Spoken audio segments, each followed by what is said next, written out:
Now children, in this video, we will see limitations of Ostwald's dilution law. Although I have been telling you right from the very first video of Ostwald's dilution law, but still I'm revising and will elaborate further. First, it holds good for weak electrolytes, as I told you earlier too. That too for dilute solutions. Since K was found to be constant for these electrolytes in dilute solutions only. Children, there's one fact that the degree of dissociation or ionization increases with dilution always. Now suppose you had 10 moles of any electrolyte, say it was a weak electrolyte, and you had 500 ml of water. So in that 500 liters, say out of 100 moles, say only 15 or 20 got ionized or 10 got ionized. But if you increase the volume, dilution, you add more of water and increase the volume to 2 liters. Maybe the number of moles which was ionized earlier as 5 moles or 10 moles, it doubles up, it triples up. And there is a dilution where it reaches its maximum value, and then the value of K becomes constant. Beyond that, they don't ionize. So they go on ionizing more and more till a particular dilution.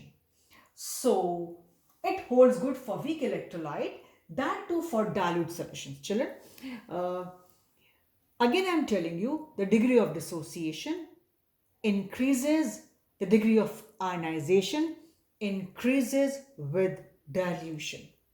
You see, in homeopathic medicine, children, they work on the principle of ions. So a doctor gives you 1 m 2 m, that's the dilution. More the dilution, better is the ionization, and medicine shows better effects.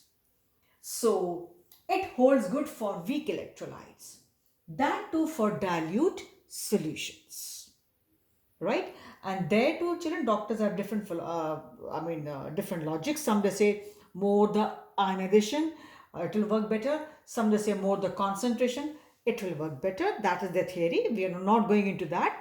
But one thing for sure, that the degree of dissociation or ionization increases with dilution, for sure.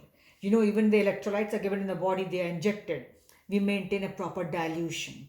But if we will not maintain proper dilution, suppose we say, okay, you consume it orally, children, they will not ionize, they will not make up the loss which you have gone through of the electrolytes. So when it is in dilution, that electrolyte breaks up into ions, body absorbs them, and your loss is made up. So with the result, children, remember, it holds good for weak electrolytes, that too for dilute solutions, since K was found to be constant for these electrolytes in dilute solution, right?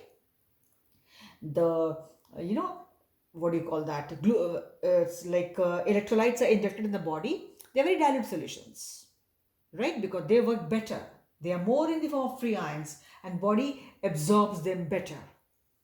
So more the dilution, more the ionization, and a point reaches when they almost completely ionize. But of course, because they are weak electrolytes, they can never be completely ionized. But what all percentage was there, the ionization increases with increase in dilution.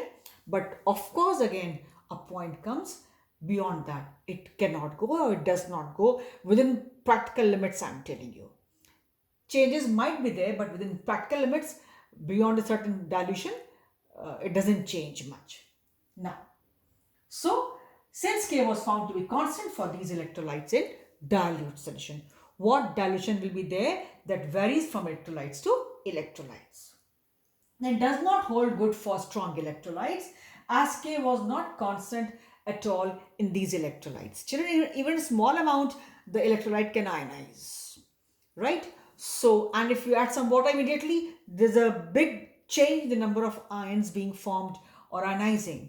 So, because they are strong electrolytes, it is not there. That's a practical problem. And now, strong electrolytes have ions only, so no scope for dynamic equilibrium between the ions and undissociated molecules. like it was there, I told you earlier too, initially 1 0 0 at equilibrium alpha alpha 1 minus alpha. And if it is not 1 mole, C number of moles, we multiply all by C. Now children, K is equal to P upon R, like this, whether strong electrolyte or weak electrolyte. So in case of weak electrolytes, I know C alpha upon C into 1 minus alpha.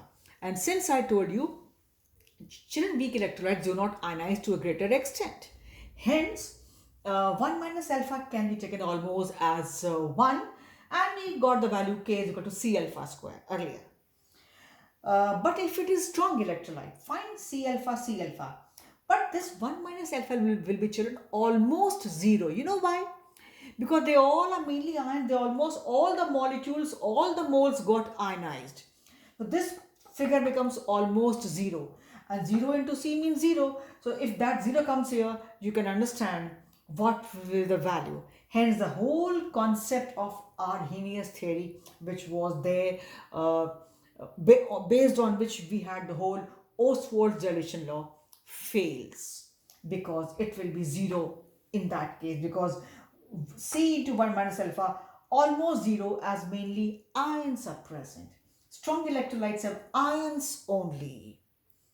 So no scope for dynamic equilibrium between the ions and undissociated molecules. They are hardly left as undissociated. Almost all get dissociated. Hence, when there's no equilibrium, there's no concept like this, and the theory fails here, the law fails here. So this is, I should not say fail. It cannot be applied there. I'll be wrong if I say it fails. It is the limitation. It cannot be applied there. So these 3 points were there for limitations, right? So you need to know. So you have seen the mathematical expression for Ostwald's dilution law. Then you have seen the statement for Ostwald's dilution law, and you have even seen the limitations and why so. That has also been explained. If you just revise at home, it will be clear to you. So for this video, we stop here.